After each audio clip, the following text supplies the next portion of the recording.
Budget என்றால் எதிர்பார்ப்பு அதிகம் இருக்கும் துறைகளில் ஒன்று சுகாதாரத்துறை.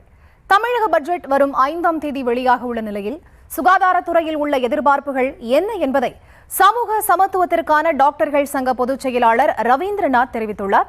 அந்த காட்சிகளை இப்போது பார்க்கலாம். இப்போதைய அளவுக்கு மருத்துவர்கள் இல்லை, செவிலியர்கள் இல்லை, வரக்கூடிய நோயாளிகள் எண்ணிக்கை அதிகரிச்சுட்டே இருக்குது. 10 ஆண்டுகளுக்கு முன்னால் உள்ள நிலைமை இல்லை. 10 ஆண்டுகளுக்கு முன்னால் என்ன பணியிடங்கள் உருவாக்கினாலும் அதே பணியிடங்கள் தான் இன்றைக்கி வச்சுட்டு இருக்காங்க. அப்போ நோயாளிகள் வருவது அரசு மருத்துவமனைகளுக்கு ரெட்டிப்பாக இருக்குது. ஏன்னு சொன்னால் கொரோனா பாதிப்பு பிறகு மக்களோட பொருளாதார நெருக்கடி ஏற்பட்டிருக்கனால அவங்க தனியார் மருத்துவமனைக்கு போக முடியவில்லை. எனவே அரசு மருத்துவமனையை நம்பி வராங்க. அப்போ அரசு மருத்துவமனைக்கு வருகின்ற பொழுது போதிய ஊழியர்கள், செவிலியர்கள், மருத்துவர்கள்ங்கிறதுனால மிகப்பெரிய பாதிப்பு உள்ளாராங்க, அலக்களிக்கப்படுறாங்க, நீண்ட நேரம் காத்திருக்க வேண்டியிருக்கு. அப்போ இந்த பிரச்சனைலாம் அரசு தீர்வான என்று சொன்னால் நோயாளியுடைய எண்ணிக்கைக்கு ஏற்ப மருத்துவர்கள், செவிலியர்கள், மருத்துவ பணியாளர்களை நியமிக்க வேண்டும். அதுக்கடுத்து அரசு மருத்துவமனையில் ஓபி சேவை என்பது காலையில் மட்டும்தான் இருக்குது. காலையில் 8 மணிலேருந்து 12 மணி வரையும் தான் இருக்குது. அப்போ பெரும்பாலும் கூலி தொழிலாளி அந்த நேரத்தில் போக முடியல. அப்போ மிகப்பெரிய பாதிப்பு வராங்க.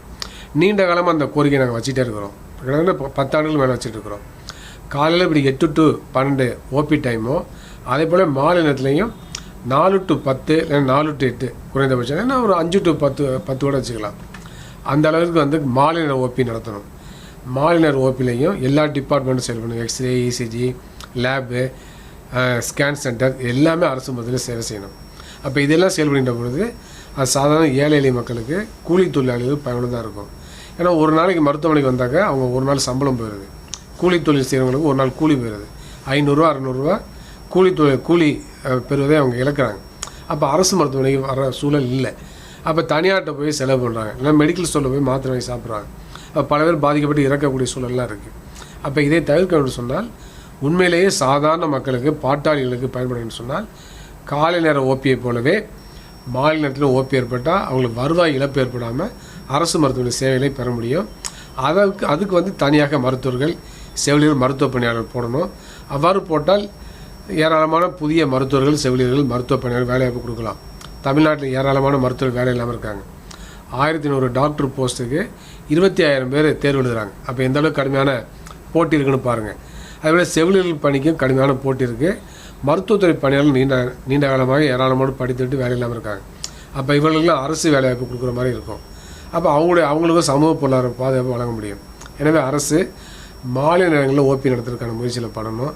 அதேபோல் இன்றைக்கி பல மருத்துவமனைகளில் மருந்து தட்டுப்பாடு இருக்குது. அவங்க என்ன பண்ணுறாங்கனாக்க, மருத்துவ காப்பீடு மூலமாக வரக்கூடிய வருவாயை வைத்துக்கொண்டு நீங்கள் மருந்து மாத்திரை வாங்கிக்கோங்க, நீங்கள் ஊழியர்களை பணி நியமனம் செஞ்சீங்க, எல்லாம் செய்கிறாங்க. இது மக்கள் விரோத செயல். இது நல்லதல்ல. இப்போ என்னன்னாக்க இது சமூக நீதிக்கு எதிரானது. இப்போ ஹெல்த் இன்சூரன்ஸ் மூலமாக தற்காலிகமாக நீங்களே போட்டுங்கன்னு ஒவ்வொரு மருத்துவமனைக்கும் அரசாங்கம் அனுமதி வழங்கினா என்னன்னாக்க, பல இடங்கள் டைப்பிஸ்ட் போடுறாங்க, பல இடங்களில் பல்வேறு உதவியாளர்கள் போட்டுக்கிறாங்க, லேப் டெக்னீஷியன் போட்டுருக்காங்க, இந்த மாதிரிலாம் போடுறாங்க. அவங்க எல்லாமே கான்ட்ராக்டில் போடுறாங்க. அவங்க இடஒதுக்கீடை ஃபாலோ பண்ணுறதில்ல. அப்போ சமூக நீதிக்கு எதிராக இருக்குது. கான்ட்ராக்ட்லாம் போடுறாங்க. பணி பாதுகாப்பு இல்லை, பணி நிரந்தரம் இல்லை, ஒரு நிரந்தர பணியாளருக்கான எந்த உரிமையும் இல்லை. இப்போ தமிழ்நாட்டில் பல் மருத்துவர்கள் கிட்டத்தட்ட 3000 பேர் பிரைமரி ஹெல்த் சென்டரில் தற்காலிக அடிப்படையில் வேலை செய்கிறாங்க. அவங்களுக்கு நாங்கள் ஏராளமான போராட்டம் பண்ணோம். 20 ஆண்டுகளாக தற்காலிக அடிப்படையில் வேலை செய்கிறாங்க. வெறும் 40,000 தான் சம்பளம். இப்போ போராடி தான் 40,000 மாற்றிருக்கிறாங்க. அப்போ எப்படிப்பட்ட கொடுமை! அப்போ இந்த 20 ஆண்டுகளாக பல் மருத்துவர்கள் தற்காலிக அடிப்படையில் வேலை செய்கிறப்ப அவங்களுக்கு எந்த விதமான உரிமையும் இல்லை.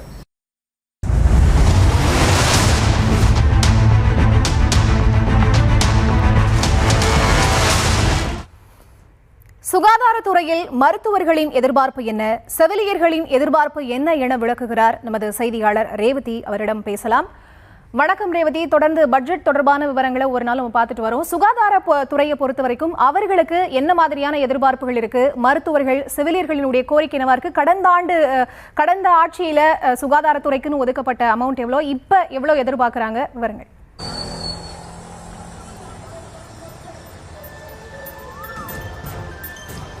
நிச்சயமாக புதிய அரசு பொறுப்பேற்ற பிறகாக முதல் முறை நிதிநிலை அறிக்கை தாக்கல் செய்யப்பட இருக்கிறது. இது பெருமளவு எதிர்பார்ப்புக்கு உரியதாக இருக்கிறது. பல்வேறு துறைகளிலுமே இந்த எதிர்பார்ப்புகள் இருந்தாலும் முக்கியமாக மருத்துவம் மற்றும் மக்கள் நல்வாழ்வுத்துறை ஒரு விஷயமாக பார்க்கப்படுகிறது. ஏனென்றால் பொதுமக்களின் மருத்துவம் மற்றும் அந்த ஆரோக்கியத்தை முக்கியத்துவம் வாய்ந்ததாக பார்க்க வேண்டியது என்பதால் கல்வி மற்றும் மருத்துவம் இரண்டுமே ஒரு முக்கியத்துவம் வாய்ந்த விஷயமாக பார்க்கப்படும். அந்த அடிப்படையில் மருத்துவத்துறைக்கு பொறுத்தவரை என்னென்ன விஷயங்கள் தேவை இருக்கிறது என்பதை பொதுமக்கள் மற்றும் சங்கங்களும் தொடர்ந்து தெரிவித்து வருகிறார்கள். அந்த அடிப்படையில் அவர்களின் எதிர்பார்ப்பு என்னவாக இருக்கு? மற்ற மாநிலங்களை காட்டிலும் கூட தமிழகத்தில் மருத்துவ கட்டமைப்பு சிறப்பாக இருந்தாலும் அது ஏழை எளிய மக்களுக்கு தரமான மருத்துவம் அனைவருக்கும் சிறப்பாக சென்று சேர்கிறதா என்றால் ஒரு கேள்வி இருக்கிறது என்பதுதான் அவர்களின் வருத்தமாக இருக்கிறது. குறிப்பாக மருத்துவர்கள், செவிலியர்கள், மருத்துவ பணியாளர்களின் எண்ணிக்கை நோயாளிகளுக்கு ஏற்ப இல்லாமல் குறைவான அளவில் இருப்பது அவர்களுக்கு பணிச்சுமையை அதிகரிக்கிறது. அதனை தவிர்த்து ஏற்படுத்தக்கூடிய ஒவ்வொரு மருத்துவ கட்டமைப்புகள், புதிய மருத்துவக் கல்லூரி, மருத்துவமனைகள் உள்ளிட்டவற்றிற்கு ஏற்ப புதிய பணியிடங்களை ஏற்பாடு செய்ய வேண்டும் என்பது ஒரு முக்கிய கோரிக்கையாக இருக்கிறது. ஏற்கனவே ஒப்பந்த அடிப்படையில் பணியாற்றக்கூடிய மருத்துவ பணியாளர்கள், செவிலியர்கள், மருத்துவர்கள் உள்ளிட்டவர்களை பணி நிரந்தரம் செய்ய வேண்டும் என்ற கோரிக்கை பல ஆண்டுகளாக தொடர்ந்து முன்வைக்கப்படுகிறது. அதிமுக, திமுக காலகட்டங்களிலும் கூட இதை தேர்தல் வாக்குறுதியாக கொடுத்திருந்தாலும் அவர்கள் ஆட்சி காலத்தில் இதை நிறைவேற்றவில்லை என்பது ஒரு முக்கிய விஷயமாக பார்க்கப்படுகிறது. அதை இந்த அரசு முன்னெடுத்து இந்த பட்ஜெட்டில் அந்த ஒப்பந்த பணியாளர்களை பணி நிரந்தரம் செய்ய வேண்டும் என்பது ஒரு முக்கிய கோரிக்கையாக இருக்கிறது. அது மட்டுமின்றி ஜெனரிக் மருந்துகள் போன்ற அந்த சிறிய மருந்து பொருட்கள் உள்ளிட்டவற்றை தமிழக அரசே தயாரிக்க வேண்டும் என்பது ஒரு கோரிக்கையாக இருக்கிறது. இதன் மூலம் பெரும் செலவுகளை தவிர்க்கலாம் என்ற ஒரு விஷயத்தையும் அவர்கள் முன்வைக்கிறார்கள். அது மட்டுமின்றி மருத்துவ பணியாளர்கள் பலருக்கும் கூட முறையான ஊதியம் இல்லாத நிலை இருக்கிறது. இதனால் மருத்துவ சேவைகளில் பல்வேறு சிக்கல்கள் ஏற்படுவதால் பொதுமக்கள் தனியார் மருத்துவமனையை நாடி செல்லக்கூடிய சூழல் ஏற்படுகிறது. இதனை தவிர்ப்பதற்கும் மருத்துவ பணியாளர்கள், செவிலியர்கள் உள்ளிட்டவர்களுக்கான தேவையான ஊதியத்தை முறையாக வழங்க வேண்டும் என்ற கோரிக்கை இருக்கிறது. தேசிய நலக் கொள்கையை பொறுத்தவரை 8% நிதி ஒதுக்க வேண்டிய நிலை இருந்தாலும் கூட 5 முதல் 5.6% மட்டுமே மருத்துவத்திற்கான நிதி ஒதுக்கப்படுகிறது. அதிலும் பெருமளவு ஊதியம், ஓய்வூதியம், வட்டி செலுத்துவது போன்ற பல்வேறு விஷயங்களுக்கு செலவழிப்பதன் காரணமாக முறையான திட்டங்களுக்கு செலவிடப்படாத ஒரு சூழலும் ஏற்படுகிறது. இதனை கருத்தில் கொண்டு பட்ஜெட்டில் குறிப்பாக இந்த செவிலியர்கள், மருத்துவர்களுக்கான பிரச்சனைகளை தீர்த்தாலே பெரும் அளவிற்கான இந்த மருத்துவத்துறையில் மாற்றங்கள் ஏற்படும் என்று தெரிவிக்கிறார்கள். குறிப்பாக இந்த அரசு கொண்டு வந்த பிறகாக நலம் பவுண்டேஷன் என்ற ஒரு திட்டத்தை கொண்டு வந்திருக்கிறார்கள். இது தனியார் மயப்படுத்தக்கூடிய முயற்சியாக இருக்கிறது. இதனை மறுபரிசீலனை செய்ய வேண்டும் என்ற ஒரு கோரிக்கையும் முன்வைத்திருக்கிறார்கள். அது மட்டுமின்றி தாய்மாமன் தங்க மோதிரம் திட்டம் ஒரு வரவேற்கத்தக்கதாக இருந்தாலும் அதற்கு தனியாக பட்ஜெட்டில் நிதி ஒதுக்க வேண்டும் என்ற கோரிக்கையும் முன்வைக்கிறார்கள். அதேபோல அரசு மருத்துவமனைகளில் ஏழை எளிய மக்களுக்கு முழுவதுமாக இலவசமான தரமான அனைத்து விதமான மருத்துவமும் வழங்க வேண்டும் என்பதும் பட்ஜெட்டில் ஒரு முக்கிய அம்சமாக இருக்க வேண்டும். அது மட்டுமின்றி திமுக ஆட்சியில் கொண்டுவரப்பட்ட ஒரு நல்ல பல திட்டங்கள் சுகாதாரத்துறையில் இருக்கின்றன. அவை மீண்டும் தொடர வேண்டும். அவற்றுக்கான நிதி எந்த விதத்திலும் குறைக்கப்படக்கூடாது என்ற பல்வேறு கோரிக்கைகளும் பொதுமக்கள் மற்றும் சங்கங்கள் தரப்பில் வைக்கப்படுகிறது. இந்த நிலையில் இந்த கோரிக்கைகள் எல்லாம் முக்கியத்துவம் வாய்ந்ததாக பார்க்கப்படுகிறது. விவரங்களை வழங்கியமைக்கு நன்றி ரேவதி.